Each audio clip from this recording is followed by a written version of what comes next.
To God. Number 1, குயவன் மண்பாண்டத்தை உருவாக்க சரியான மண்ணை தேர்ந்தெடுப்பது போல தேவன் தம்முடைய திட்டத்தை செய்ய நபர்களை தேர்ந்தெடுத்து அழைக்கிறார்.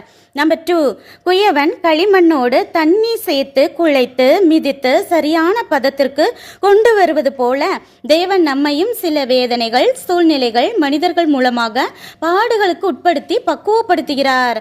நம்பர் 3, பக்குவப்படுத்திய மண்ணை சக்கரத்தில் வைத்து சுழற்றி மண்பாண்டத்தை குயவன் உருவாக்குவது போல நம்மை உருவாக்கவும் தேவன் சில காலங்களை நியமிக்கிறார். நம்பர் 4, உருவான பாத்திரம் குயவனுக்கு சாட்டிஸ்ஃபை ஆகலைனாலோ இல்ல இதைவிட வேறு ஒரு நல்ல பாத்திரமாக மாற்றணும்னாலோ அந்த பாத்திரத்தை குயவன் உடைப்பது போல தேவனும் நாம் உடைபட அனுமதிக்கிறார்.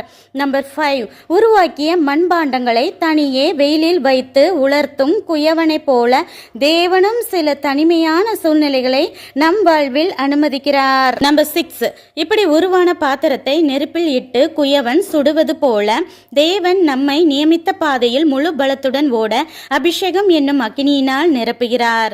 நம்பர் 7, மண்பாண்டத்தில் கலைநயமாக வரைந்து மெருகூட்டும் குயவன் போல நம்முடைய குணங்களிலும் திருத்தி திருத்தி மெருகேற்றி தேவன் பயன்படுத்துகிறார். இவ்வளவு ப்ராசஸ்க்கு உட்பட்டால் மட்டுமே அந்த பாத்திரம் மற்றவர்களுக்கு பிரயோஜனமுள்ள பாத்திரமாய் மாறும். வலிக்கும்னு பாடுகளே வேணாம் என்று ஒதுங்கும் மண்ணோ இறுதி வரை மண்ணாகவோ இல்லை யாருக்குமே உதவாத ஓட்டைப்பானையாய் இருக்கும் என உணர்ந்து குயவன் தன் சித்தம் போல வணைய விட்டு கொடுப்போம். நன்றி.